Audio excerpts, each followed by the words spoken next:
on. Yes. So, a couple of things that we talked about before I want to show you before we move on to the next step. Okay. If you recall, um, if we come over here and we click on the section box, all right, and I click here and I pull this over, you notice that now I see that earth. But it only seems like that earth, if I go to a right side view, that earth goes down approximately so far, just over 10 feet, right? And if I drop the section box more, look at that. It keeps going and going and going, it seems like. However, what I want you to see is that if you come up to the massing and site tab and you click on site settings, you can adjust the elevation of the poche base from right here. I'm not going to do it right now, but from the very first one, like if I hit cancel and I turn the section box off, right, and then I turn it back on again, what should happen when I pull over here is that I should have a cut that shows at about 10 feet, right? However, again, if I turn this section box off and then I go to my site settings and I drop it down to maybe, I don't know, 30 feet, do we get a difference when we come in and turn the section box back on?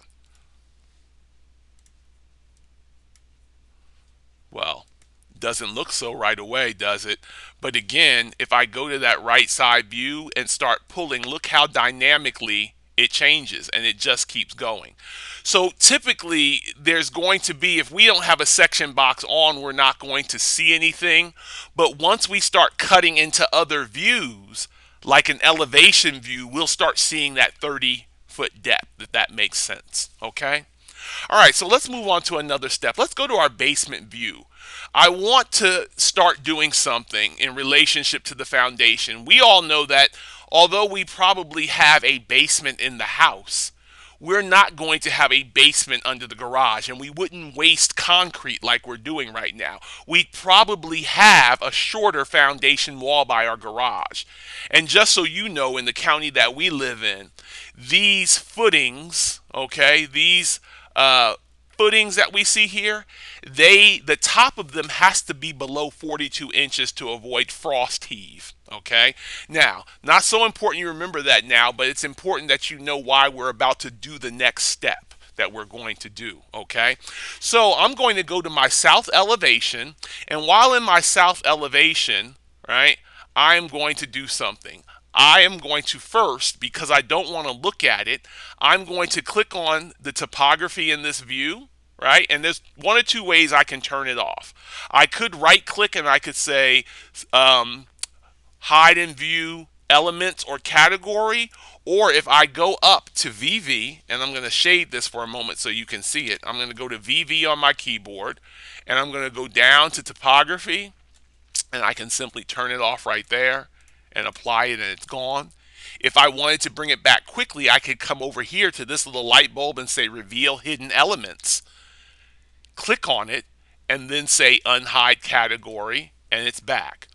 I'm going to just right click, hide and view category. Okay.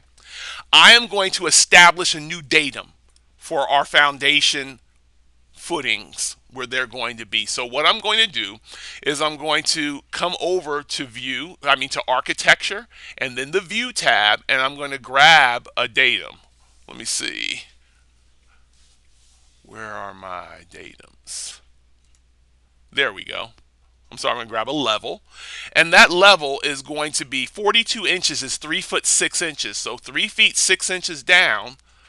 I'm going to grab this and I'm going to pull this all the way across to match, right? It snaps to it. And I'm just going to call this, garage footing. Okay? Yes. All right. So now I'm going to go to my basement view, and the first thing I'm going to do in my basement view, I'm going to come to modify, and I'm going to come over to this thing called split element. Okay?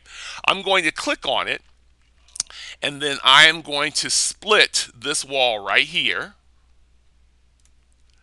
And then I'm going to split it on the other side approximately in the same place. And just to help me, I'm going to drag that away. Whoop, it went right back. Let me split that again. SL on the keyboard, right? And I'm going to drag it away. The same with this. I'm going to drag it far enough away so it doesn't rejoin. Then I'm going to delete this, and then I'm going to come up and I'm going to trim my foundation wall here. Now, if you remember from the other day, if I right click on the end of that wall and say disallow join, then I can drag it back up to the wall and it won't rejoin that, right?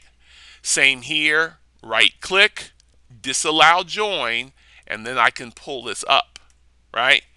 Now what I can do is hover over this and hit the tab key and click.